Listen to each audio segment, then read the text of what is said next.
The John Wick spin-off Ballerina has dropped in theaters, and this movie, while I think is the weakest in the universe of John Wick, I still think this movie is really good. And de Armas's character, Eve, is really entertaining. She has a certain charisma about her that makes her a really interesting character to follow. Most of this movie, not most of it, but like probably about a third, if not half this film, is spent just exposition. But it's done in an engaging way to where it doesn't feel boring, unlike in Mission Impossible: The Final Reckoning, where like half that movie is just like very awkward, very like slideshowy, just awkward transitions. And we explain her backstory and everything, and we catch you up all the way to where we are now. And she goes on this mission, and most of this movie is spent with her trying to find this, basically, tribe that killed her father. And at one point we were in this town, we spend probably the last third of this movie there. That's when the action in this film is really kicked into high gear. You get all the bonkers John Wick universe action, right? And then you have John Wick himself, who is in this movie, and I genuinely think was only included in the film just to be put in marketing material, because you could have taken him out of this film and it would not have changed anything.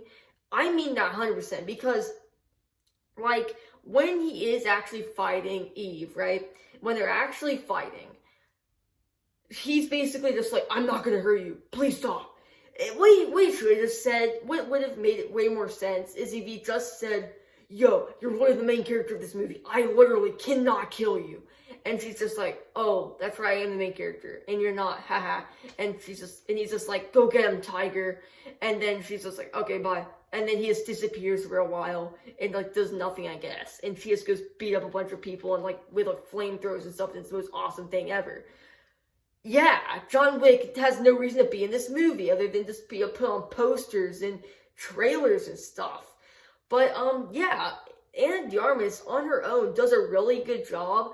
And if we do get a sequel to this, which I really hope we do, because she is just such an interesting character that I hope we go more into in the other films if this movie does end up getting a sequel, which it does set up at the end. This movie does not have a post-credits scene. And honestly, I genuinely think that this movie could have survived without John Wick. And obviously, it's nice to see him just because he's a fun character to watch on screen. Keanu Reeves has a lot of screen presence and all that, but he just wasn't necessary. Because I definitely think Ana de Armas is a strong enough actress to support her own film, 100%, because she's really good in this, right?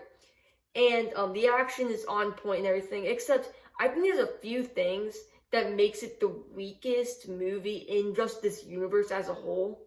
Number one, it's that they have to give you so much information about this character that it just kind of feels over. It's like not done in as much of a productive way as like the other John Wick movies would deliver exposition and world building.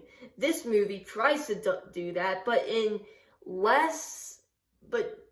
manages to do it, but in a less productive, less engaging way. Even though it is done pretty well, it takes up a lot of the runtime, and it's just her training.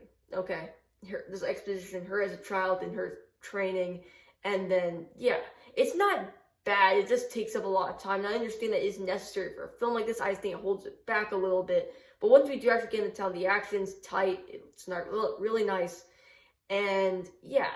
And then you just have just some little nitpicks here and there that just make me not really care for this film as much as I care for the other movies in the John Wick universe.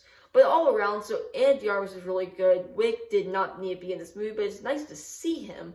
There is some returning characters from the other John Wick films, which is nice. It's pulling the whole world together and everything.